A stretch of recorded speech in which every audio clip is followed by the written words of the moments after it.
actor, gone way too soon, the tragedy, a major one. And was the pressure of stardom too much for the young actor? Someone who knows how it can be under the glare of the celebrity microscope is Montel Williams, who joins us in the studio this morning. Hey, Montel, good morning. Thanks for having me. Yeah, it's good to have you here. Before we talk about a tragic situation, Heath Ledger. Weigh in on that for us. You know, for me, I got to tell you, my heart goes out to his family, but I have been repulsed, honestly, by all the coverage. Yeah. Here's a question I have. Watch this. How many people have died in Iraq since January 1? Good question. It's about 20. No, it's not about. It is 28. Okay, excuse me, Montel. But I say it that way. I say it that way because we're going to spend 15 minutes talking about this. I've not seen one death, one name of a soldier, one name of a person who allows us to do this. And you're in the military. Mm-hmm. We're the ones who defend this democracy. Those guys are over there dying. And we're going to sit here and speculate about a young man who passed away, who's somebody's child, who's somebody's father, has not even been buried yet. And I think it's gone way But why do we do that as a society? I mean, because it's our voracious appetite to bring in ratings. That's what it is. We know it. We know it as a fact. Let's be honest about it. Of course it's ratings, but it's the appetite. We're feeding the beast. The audience is tuning in. Cart before the horse before the cart. I don't know who drives it. I think right now, if we woke up this morning and instead of talked about Heath Ledger, we talked about the troop who died last night by the IED. Montel, we have numbers. I mean, look, it's kind of a sad reality, though. I mean, troops have been dying in Iraq since March of 2003, correct? We don't talk about them. Right. Well, I mean, we talk about the war plenty. I was actually embedded. I was there for the invasion. I got you. I mean, I think everybody in this country knows we're at war. Nobody in this country knows who died yesterday. And if I know about Heath, I want to know about the troop. Well, don't you know? Do you think you really talk about Heath because he was an icon? He was someone that really stood out. He's an actor, and my heart goes out to him. I didn't know him. Yeah. And there are a lot of people. Yesterday, probably in this country, I don't know, another 400 people passed away. I don't know any of them. I know, but is there any realistic way to talk about 400 people who died individually? No, I mean, but I can talk about one of the troops yesterday. And I'm sorry, if we're going to sit here and have this discussion about Heath Ledger, I want to know that I'm going to tell America 28 troops died since January 1st. That's what I want to talk about for me. Now, I mean, you guys can do it if you want. It's cool. I'm not going to knock you. Talk about it. That's part of what you do, and that's part of what we need for ratings. I don't need them. Tell us about one of the troops who died since January 1st. Yesterday, the only story I heard about was 2 days ago while I was taping was the IED that went off beside a truck that was going through.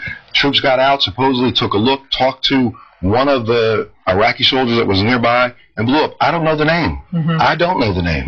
So I'm as disgusted with myself this morning. I got up and searched. Yesterday I searched. I wanted to know the number every day. I didn't find the name this morning. I looked up on Casualties of War. They didn't give me the name today. We're talking to Montel Williams about a situation that's going on right now. Heath Ledger, and he also has a book called Living Well. We're going to talk about it in just a few moments. We'll have more with Montel in just a moment.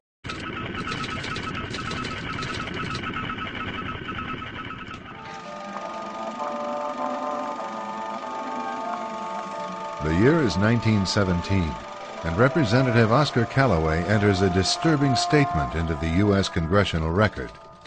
The statement reveals why J.P. Morgan interests hired 12 high-ranking news managers. The 12 were asked to determine the most influential newspapers in America. They were to figure out how many news organizations it would take to control generally the policy of the daily press of the United States. The 12 found it was only necessary to purchase the control of 25 of the greatest papers. An agreement was reached. The policy of the papers was bought, and an editor was placed at each paper to ensure that all published information was in keeping with the new policy. Soon, that policy would be defined by a front group formed by J.P. Morgan and his colleagues. In fact, Morgan's personal attorney was founding president of the organization, the Council on Foreign Relations.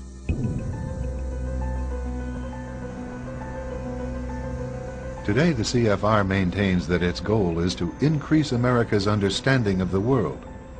However, the actual objective of this highly exclusive club is revealed by the rare admissions of the insiders themselves. In the early 60s, a Georgetown University professor collects information for a book favorable to the network of powerful men who founded the CFR. For 2 years, Professor Carol Quigley is allowed to examine the confidential papers and secret records of this network. Quigley reveals that these men aim to create a world system of financial control in private hands, able to dominate the political system of each country and the economy of the world as a whole. In short, they seek total and quiet control of the entire world. And the CFR is their most visible conduit for carrying out that agenda. CFR members include America's wealthiest tycoons, as well as the highly placed elite in government, academic institutions, tax-exempt foundations, and the establishment media. Ruling Class Journalists, written by Richard Harwood, describes the CFR membership as the ruling establishment in the United States. The Washington Post article boasted that news reporters who are CFR members do not merely analyze and interpret foreign policy for the United States, they help make it. Who are these policymakers? Many of their faces are familiar. NBC's Tom Brokaw, CBS's Dan Rather, ABC's Barbara Walters, Jim Lehrer of PBS, William F. Buckley of National Review, media mogul Rupert Murdoch, owner of the giant multifaceted News Corporation. These media heavyweights, and many others like them, are members of the CFR.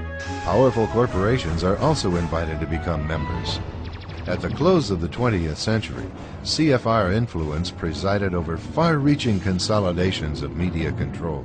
In 1995, CFR members Michael Eisner of Disney and ABC's Thomas Murphy merged their media empires. Soon after the merger, the Disney-ABC empire becomes a CFR corporate member. In the year 2000, the world's largest internet service provider, America Online, joins forces with Time Warner, one of the world's largest news organizations. The CEOs favoring the move are CNN's Thomas Johnson and Time Warner's Gerald Levin, both CFR members. Once again, another media giant is created under the shadow of CFR influence. Today, an elite handful of individuals define the agendas that are supported by the empire of establishment news.